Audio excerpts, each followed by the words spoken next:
Hi everyone, I'm Vixie B and welcome to the Gameazons channel. Today I am playing Asphyxia, which is a game I got in a Humble bundle. It is very cute looking, but it also looks very sad. This month is Pride Month, for those who don't know, and we're trying to focus even more on being inclusive and trying to find LGBTQIA+ titles, which we normally do anyway. We try to target very inclusive titles because that's what we want to play.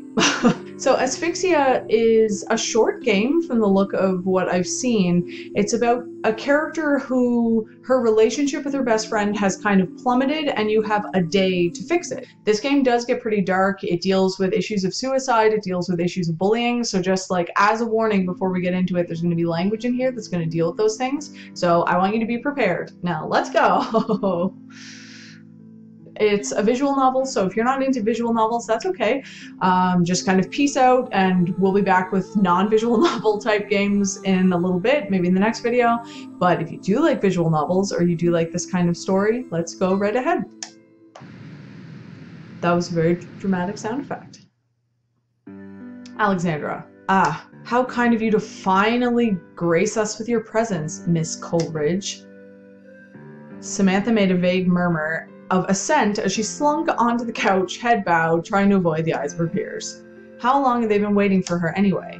Miss Pope's tone made it sound as though it had been hours upon hours, but Samantha knew that couldn't be right.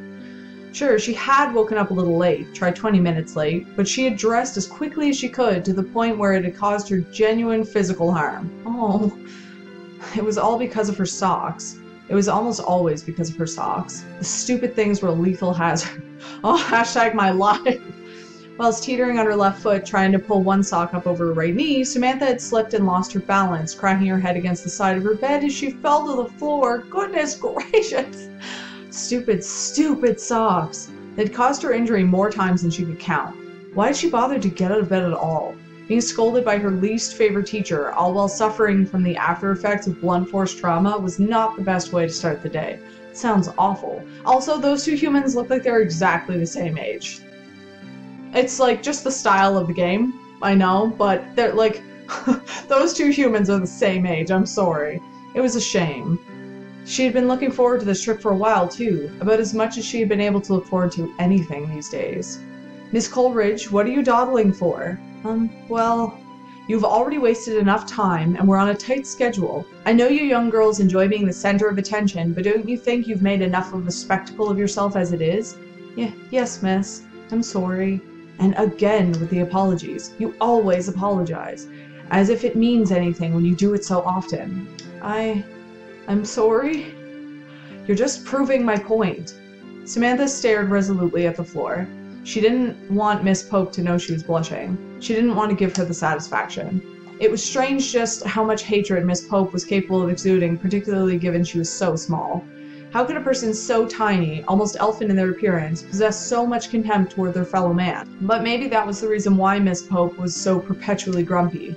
Samantha had suspected for a while now that her teacher had a chip on her shoulder about her childish appearance, a chip so large it was nearing the size of the Amazon rainforest. Samantha had never asked because she knew doing so would be tantamount to suicide, but she got the feeling Miss Pope had been bullied a lot as a child. I'll try not to be late anymore. Rather, I have been trying. Clearly, you've not been trying hard enough. Trying is not particularly useful if it does not yield any results. Yes, miss. Miss Pope sighed. I do not say these things for fun, you know?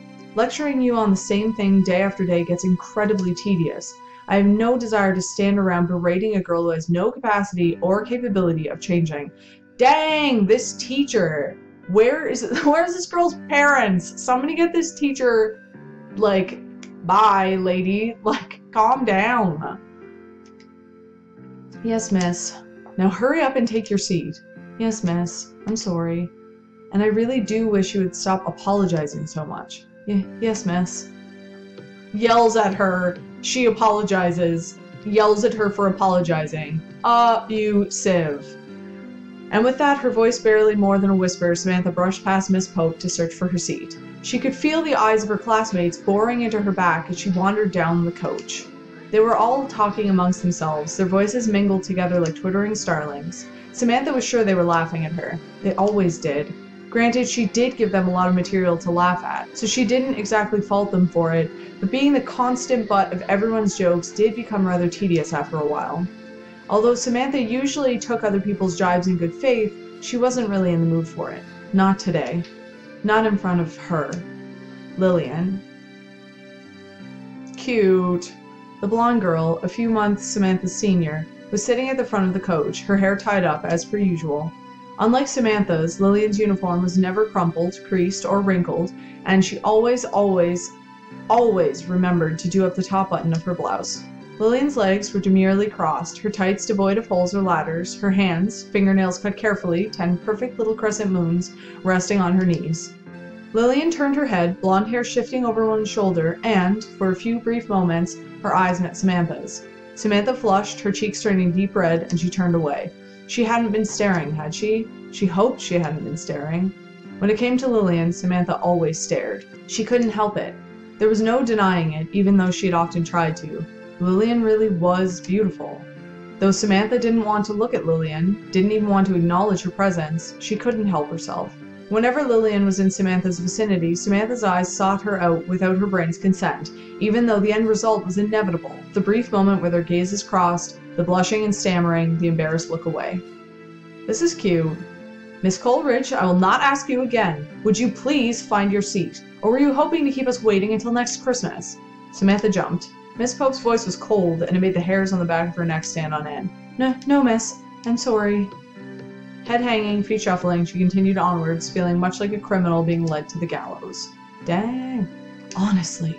Miss Pope sighed, running one hand through her hair.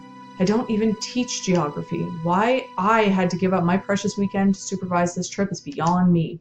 Maybe this is some kind of divine punishment. For once, Samantha agreed wholeheartedly with her sour-faced English teacher. Having Miss Pope act as supervisor for this geography field trip really was a punishment. Burn! Not even Dante could have conceived of it. All right. Roberta. Hey, Sam. Over here. Ah. Samantha found herself being waved over by her close friend, Roberta. The seat next to her was empty. She must have been saving it for her, even though Samantha had arrived almost a half hour late. Saving her a seat for so long showed dedication, or maybe it showed that, after 6 years of friendship, Roberta knew Samantha well enough to realize she was almost always late for everything. Oh my god, this girl. My soul. Hashtag it me. Either way, Samantha was touched. Thank you, Bobby. I appreciate it. It's no problem. Roberta surveyed her friend, a small frown on her face. Did you have a rough night? You can tell? The bags under your eyes look awful. Are they really that obvious? They really are. You'd have to be blind not to spot them. Thanks. And I tried so hard to hide them, too. A sigh. I guess I did a pretty lousy job. Oh, she's so cute! Samantha had never been very good at makeup, which was why she rarely bothered. She often wondered if her lack of makeup know-how was her mother's fault.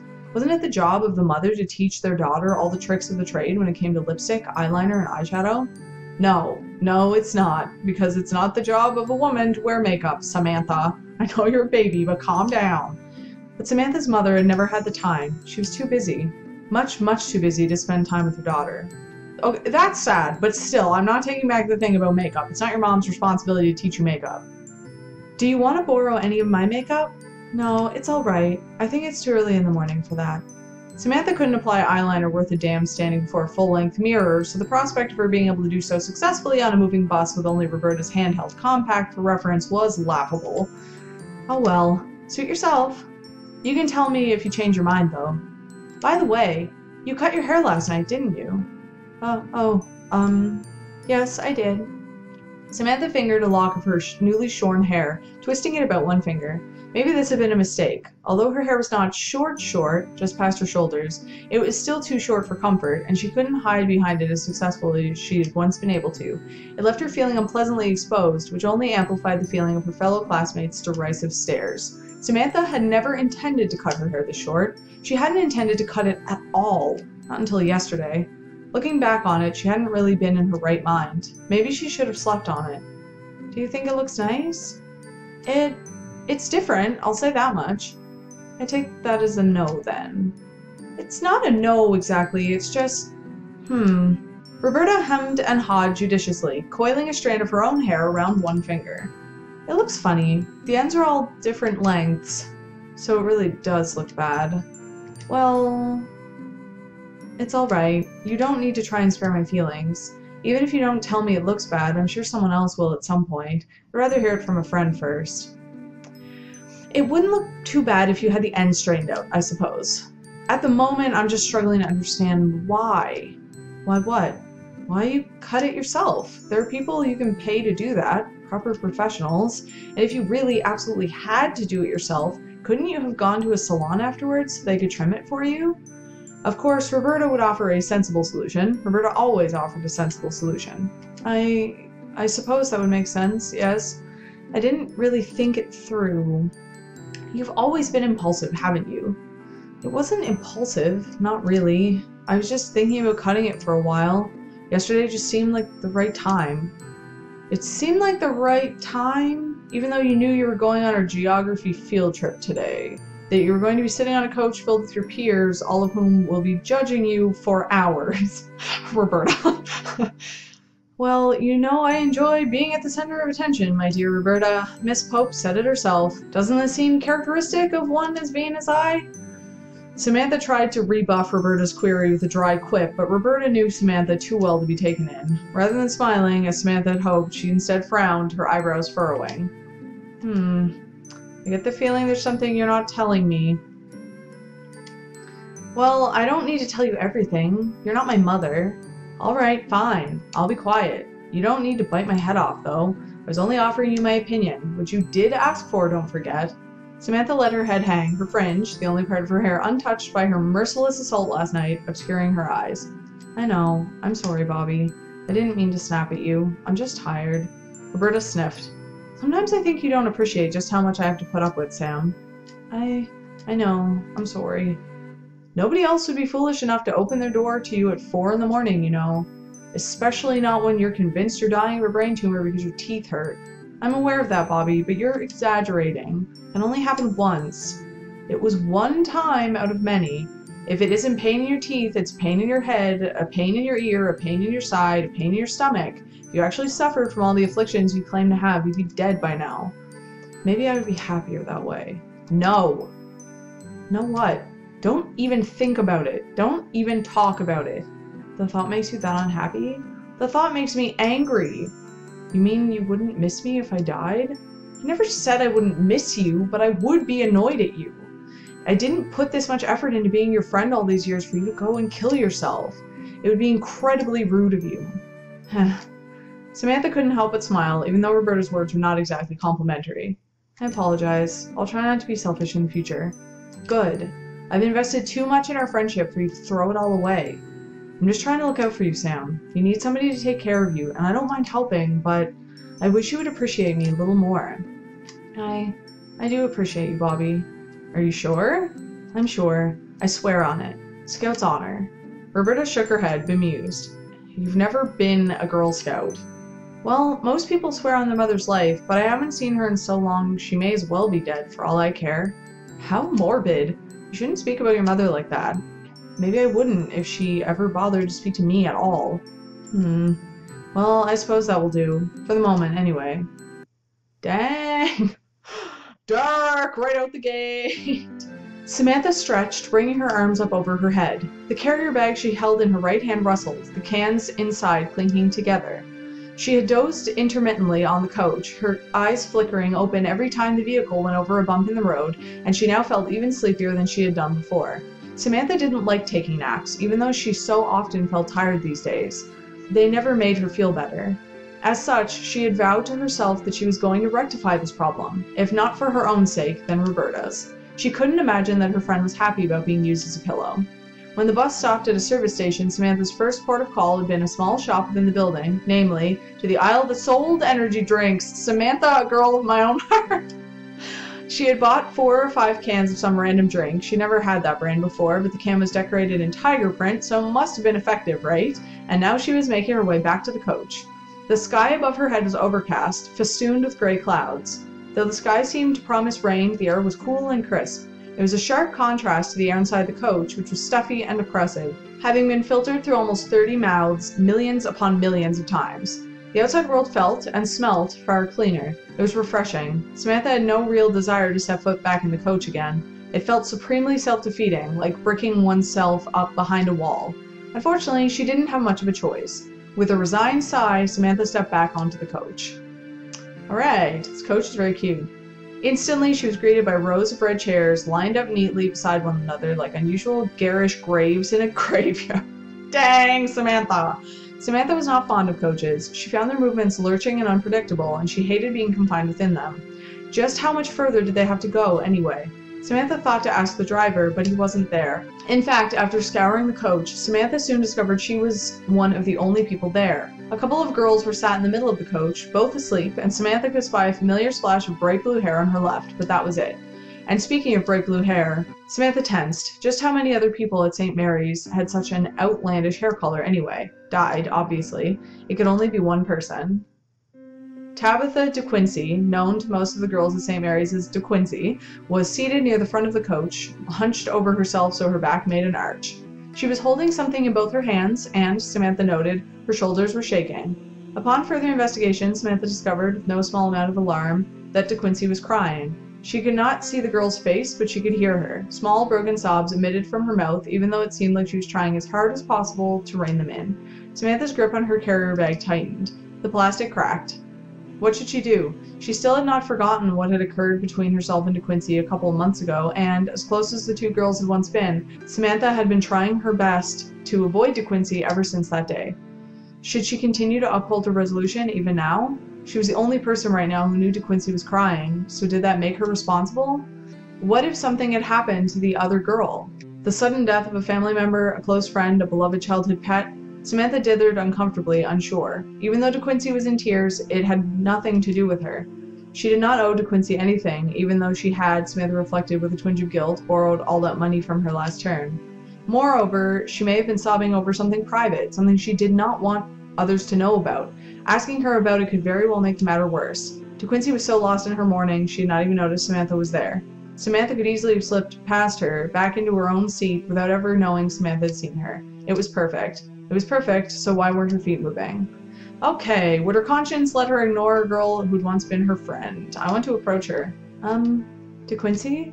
Samantha approached the girl slowly, with the same hesitancy one would use if they were dealing with a rabid dog. Just what was she expecting anyway? Did she think De Quincey was going to bite her? The other girl might have been somewhat shameless, but not even she would have done something that outrageous. Not while she was sober, anyway. Drunk, on the other hand. No, Samantha did not want to think about that. She was not thinking about that. De Quincey lifted her head, blinking up at Samantha. Her eyes were red and puffy, swollen from tears, and she looked so very pitiful, Samantha found she could not remain anxious for too long. What did she have to be afraid of, really? De Quincey looked like a wreck.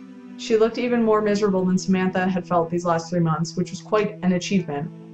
Sam? You're finally speaking to me after all this time? I suppose I am. I couldn't just ignore you, not when you look so miserable. It would be quite unforgivable, I think. Even though Samantha had, for a few moments, been pondering whether she would do exactly that. She didn't tell De Quincey that, though. She didn't need to know. Sam, oh Sam, and I thought you would never speak to me again. You really are a sweetheart after all. Perhaps.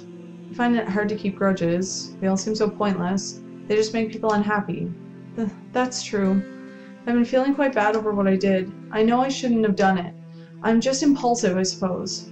De Quincey smiled shakily through her tears, which were still dripping down her cheeks, and sniffed. She wiped her eyes with the back of her arm, perhaps attempting to make herself more presentable, and sat up a little straighter. So, if you don't mind me asking, and the subject matter is not too delicate for you to discuss, why are you crying? Did something bad happen? Something bad, huh? I guess you could say that. It was pretty bad. What was it? It's hard to explain. I don't know if you would understand. Maybe nobody would. Maybe not. We all grieve in different manners. But if there's anything I can do to help, don't hesitate to ask. I can hardly leave you when you look so very unhappy. Thanks. Well, De Quincey gave Samantha a watery smile, her lower lip trembling. I guess there's no easy way to deal with such a thing. The death of a loved one's always painful. It hurts. Though I know it's silly, it really does hurt. Samantha's eyes widened. So it was as she had thought. De Quincey really had lost a loved one, and recently too by the sounds of it. Whoa! Samantha was no stranger to bereavement. Her own father had died when she was only 7 years old, and it was a memory that stayed with her, following her from place to place more persistently than her own shadow. She could remember sitting in the parish church of Ottery St. Mary, with its vaulted ceiling and stone arches, listening to the vicar as he conducted his service. Samantha had grown restless and started to gnaw at her own fingernails during the vicar's speech, nibbling them down into stumps. Her mother had noticed and had been less than impressed. Through her tears, her mother had taken hold of Samantha's hand, crushing Samantha's fingers between her own with a little too much strength, and had hissed at her to sit still and listen. It had stung. Samantha hadn't been fidgeting out of callous carelessness. She had loved her father. She still loved him even now, even though he was dead. She had been fidgeting because she had been so anxious, and she had been sad, and she had been trying to distract herself from her own melancholy thoughts, which were growing more and more oppressive by the second. But her mother hadn't known that. Her mother never knew that. She had never been able to understand how Samantha thought. Samantha didn't want to be like her mother, curt and inconsiderate. Instead, she wanted to be kind and caring. Maybe that was why she had, despite her own worries, chosen to pause and speak to De Quincey. Now that she had committed herself, she could not just turn and leave. Flashback! I really am sorry for your loss, Tabitha. When did you hear the news? Oh, it was fairly recent. Only a few minutes ago, actually. A few minutes? Samantha frowned. What did De Quincey mean by that? Had one of her family members sent her a text message? That must have been it. It sounded like quite a harsh way to break the news over a recent death, though. Technology was convenient, but it could be so impersonal. That's right. It was so sudden, too. I mean, I already got a few bad endings, but I really thought I could prevent it this time. I was so convinced. I thought I made all the correct choices, but in the end, it still didn't work. Hannah still died. My cute little Hannah. Why must the world be so cruel? Girl, are you playing a visual novel in a visual novel? Samantha blinked. Now, for the first time, she was beginning to wonder whether she had been laboring under a misapprehension. What do you mean, bad endings? I don't quite understand. Haha, I thought you wouldn't. That's what I said. People don't play these kinds of games very much, so they're pretty obscure. There are some really, really good ones, though. A game? You were crying over a game? That's right. Look. De Quincey proffered the plastic object she was holding in her hand to Samantha. Samantha took it. She had not known what it was at first, being more focused on De Quincey's tear-stained face than what she'd been holding, but now, all at once, she suddenly understood. It was a handheld games console. On the screen was displayed an image of a cute girl. Her eyes were closed and she was lying in a hospital bed, her black hair fanning across her pillow. There was text at the bottom of the screen, perhaps to explain what was happening in the scene. Samantha wasn't sure. She didn't play games other than fantasy RPGs, and that was only occasionally, because she liked the music and the fantastical environments. Even so, Lillian was far better at those than she was, particularly during the boss battles. Samantha's fingers started to shake. So, this whole time, she had been comforting De Quincey, not over the death of a friend or family member, but over the death of a girl called Hannah. A girl who did not exist, never had exist, and never would. Now she felt like an idiot. De Quincey smiled up at Samantha, her head tilted to one side. The worst thing was, there was not a trace of ill intent on De Quincey's face. Her expression was completely innocent. It was clear she had not been intending to trick Samantha. Samantha had simply jumped to conclusions and had managed to make a fool out of herself. That always happened. Hey, do you want to borrow this game from me after I'm done? It's really emotional. I cried loads, even though this is my third playthrough. Hannah's death scene gets me every single time. But she isn't real. Hannah might not be real if you want to go by dictionary definitions, but she exists within my heart. In the universe of that game, I am Takumi and I really am her big brother. I must protect Hannah no matter what. I'd even give my life for her if necessary. That's how much I love her. You know what? Samantha smiled, a strained smile, and handed the console back to De Quincey. Her movements were stiff as though her bones had turned to stone. I think I'll pass, if it's all the same to you. I'm gonna go back to my seat now. Good luck with the rest of your game. Ah, Sam, wait up! De Quincey called after Samantha's retreating back, but it was already too late. The tentative peace which had blossomed between the two girls had already met its demise at the hands of a sudden winter snowstorm. Roberta. The music got so dramatic. Hey, Sam. Sam? Samantha frowned. She could see Roberta's opening and closing her mouth, just like a fish, but she couldn't hear what she was saying. Samantha's ears were filled with music, and everything else was muffled. Jeez. Roberta sighed, and with one swift motion, she reached forwards and plucked one of the buds out of Samantha's ear. Ah! Samantha blinked as though waking from a long dream, her lashes trembling. Hello, Bobby. What is it? You should know. If I knew, I wouldn't be asking. A sigh. All right, Miss Cleaver Clogs, turn the volume down already.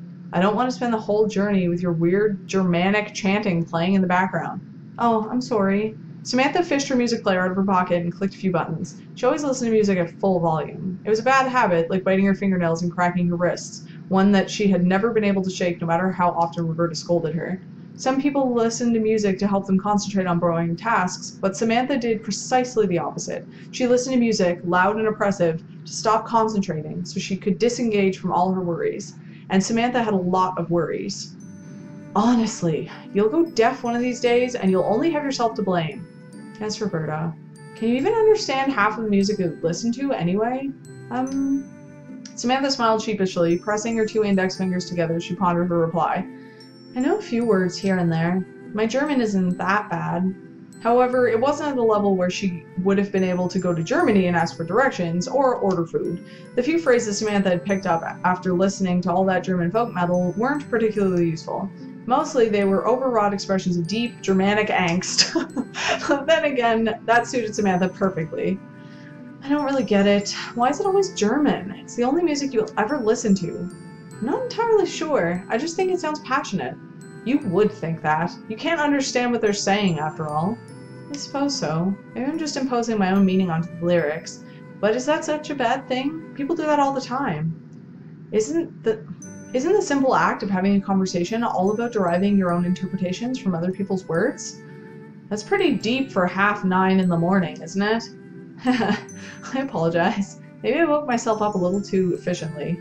Samantha held up a half-empty can of the tiger print energy drink, which had been resting between her thighs for the last 10 minutes or so. Roberta eyed the now lukewarm can with an untrusting eye. Just how many of those have you had, anyway? In the last half hour? I think this is my third. Your third? That's right. Is there anything wrong with that? Yeah. I use energy drinks all the time, but 3.5 an hour. Girl, full much. Roberta stared. Maybe she should have followed Samantha when they stopped at the service station a while back. Samantha obviously couldn't be trusted to make decisions on her own. Roberta, Momberta. Stuff like that isn't good for you, you know? Especially not in such large doses. You'll make yourself sick and you'll rot your teeth. Maybe, but it did help wake me up, didn't it? And you wonder why your stomach hurts so often. You're poisoning your body. That's what Lillian says too. Or said, rather, because Lillian did not speak to her anymore. Samantha winced as though she had been stung. For some reason, Roberta, too, looked disgruntled. More so than she had done when she had been berating Sam for her caffeine addiction. What does Lillian have to do with anything? I just thought, since she always told me off, maybe I should quit. Oh. So you'll listen to what Lillian says, but you won't listen to me? Is that what you're saying? Samantha's grip around the can of drink tightened. It crumpled underneath her fingers, leaving indents on either side. You do know Lillian has no interest in speaking to you again, don't you? It doesn't matter what you say or do now. She doesn't care. I know that, but she means a lot to me. And I don't? I never said that, Bobby. You're jumping to conclusions. Samantha bit down on her lower lip. How could she explain herself when she didn't fully understand what she had meant either? What should she do? I think you should apologize to your friend, even though I also think your friend's being a little much, but still. I'm sorry, Roberta. I do value you, really. You have a funny way of showing it. It's difficult to believe such assertions when you so constantly do and say things that make me believe quite the contrary. I know that. I realize I'm not the best friend. I'm fickle and flighty. I either demand too much of your attention or I want none of it at all. I'm not particularly good at expressing myself, and when I try to explain how I feel, the words come out all jumbled up as though they were spoken by somebody else. I really am sorry if I said or did anything to upset you, you know. Samantha's fingers curled into fists, taking handfuls of fabric from her skirt with them. Lillian is my friend, or was, rather. Samantha winced. Thinking about her friendship with Lillian in the past tense, as opposed to the present, was still upsetting even now. But you're my friend too. Please forgive me. I know you've put up with a lot, and I realize I can be incredibly annoying. You really can. You're the most annoying person there is. I know. It's the only area I excel at, actually. Roberta tried to remain aloof, but she couldn't. Samantha's wry comment slipped through a crack in her armor and, unbidden, raised a small smile to her lips. Well, they do say if you have it, you should flaunt it. In this case, however, I would not recommend it. I'll do my best, but I have precious little else to flaunt. In the end, maybe being annoying really was the only talent she had. Now, that was a depressing thought. So dramatic. Alright, so that's about a half an hour of this. I think this game is 3 hours long, so I'm going to try to get it done during June. These episodes are going to be about a half an hour long, so they're going to be a little longer than normal. But the cool thing about these episodes is you can also, if you just want to listen to them and I'll just read you the story and it'll be nice. And as you may have noticed, this story is pretty dark, so I anticipate it might get darker. There's also multiple endings, so we're gonna see if we can get the happiest one possible, but I don't know. I'm not promising anything. I don't know what's happening. I'm just gonna keep saving and we're gonna hope for the best. If you guys enjoyed this, and I hope you did, please leave a like down below to let me know how you feel about it, because if you like it, I will keep it going. But this one, I'll probably keep it going anyway. It's literally like 3 hours long, so it'd be a waste not to. If you want to watch more of this or more kind of exciting non-visual novel games, you can press the subscribe button down below and you can follow me or any of the other ladies on the channel and watch the games that we're playing. I hope you guys had fun and I will see you guys in the next video. Bye!